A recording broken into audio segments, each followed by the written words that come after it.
30 सालों से जिस जम्मू कश्मीर ने सुनी है सिर्फ गोलियों की आवाज, वहां की जमीनी सतह पर हुआ है अब बदलाव का आगाज।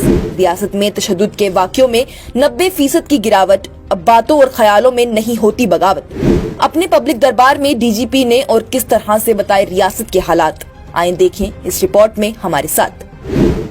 जम्मू कश्मीर पूरे मुल्क की एक बहुत ही ज्यादा मुद्दों में रहने वाली रियासत है। खासकर बात करें वादी की, तो वादी ने बहुत ही ज्यादा तशद्दुद देखी है और वहीं अब बीते कुछ अरसे से वादी के हालातों में बेहद बदलाव भी देखने को मिल रहा है। और अब इस बदलाव में ज्यादा इजाफा हो रहा है आर स्वेन के जम्मू कश्मीर के डीजीपी का ओहदा संभालने के बाद से।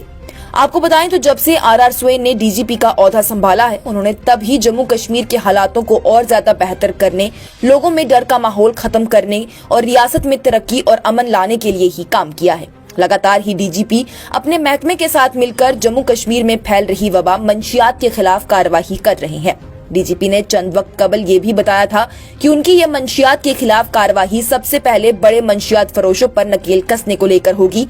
उन पर रोक लग जाएगी, जिसके बाद मौत का सौदा करने वाले ये छोटे मंशियात फरोश भी जाल में आते जाएंगे।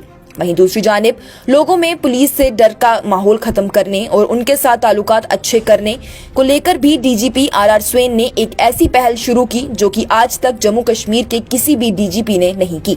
स्वेन ने लोगों के लिए अपने दरवाजों को खोलते हुए शनिचर के दिन जम्मू और कश्मीर दोनों ही जगहों पर पुलिस के हेडक्वार्टर्स में पब्लिक दरबार लगा दिया और लोगों से कहा कि अपनी परेशानियों के साथ आएं और उसका हल लेकर जाएं। स्वेन ने अपने कहने मुताबिक ही लोगों की परेशानियों को बेहद ही गौर से सुना और तकरीबन सभी लोगों को उनकी परेशानियों का हल निकाल कर दे दिया और बाकी लोगों के लिए महकमा पुलिस को लगातार काम पर भी लगा दिया। वहीं 2 दिन कबल हुए इस बार के पब्लिक दरबार के बाद सहाफियों से बातचीत करते हुए आर स्वेन ने जम्मू कश्मीर के हालातों को लेकर बातचीत की और बताया कि जम्मू कश्मीर के हालातों में बेहद बेहतरी हुई है। जब उनसे सवाल किया गया कि रिपोर्ट्स के मुताबिक जम्मू कश्मीर में तशद्दुद के वाक़ियों में 52% की बेहतरी हुई है, तो उन्होंने बताया कि 52 नहीं बल्कि 90% की बेहतरी पिछले साल के मुकाबले इस साल के हालातों में हुई है, अगर जमीनी सतह से देखा जाए। उन्होंने बताया कि पत्थरबाजी, जिसे अदालत की जानिब से एक दहशतगर्दाना सरगर्मियों में शामिल किया गया है, उसके वाक़ियों में भी गिरावट हुई है, वो पूरी तरह से सिफर हो चुके हैं। पत्थरबाजी और बाकी सभी दहशतगर्दाना सरगर्मियों पर पुलिस का पूरी तरह से इख्तियार है। डीजीपी ने बताया कि बंदूक और गोली जम्मू कश्मीर में 3 दहाइयों यानी के 30 सालों से है, तो आखिरी बंदूक को चुप करवाने में वक्त लगेगा।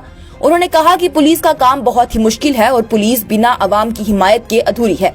स्वेन ने मजीद कहा कि सही लोगों को इंसाफ मिले, इसके लिए हम दोनों तरफ से लोगों की बात सुनेंगे और तफ्तीश भी सही तरह से करेंगे।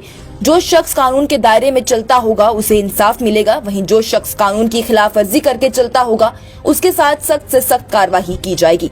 वहीं जब हमने भी डीजीपी आर स्वेन के कामों को लेकर लोगों से जानने की कोशिश की, तो लोग अब पुलिस इंतजामिया के कामों से बेहद ज्यादा खुश हैं। उनका कहना है कि अब पुलिस इंतजामिया बेहद ज्यादा तेजी में आ गई है। यहाँ तक की बात करें तो उनके सोशल मीडिया हैंडल्स भी काफी ज्यादा तेज हो गए हैं, जिससे कि लोगों को काफी ज्यादा मदद मिल रही है, उन्हें बेहद महफूज महसूस होता है। आपकी डीजीपी आर स्वेन के इकदामों को लेकर क्या कुछ राय है, हमें कमेंट सेक्शन में जरूर बताएं।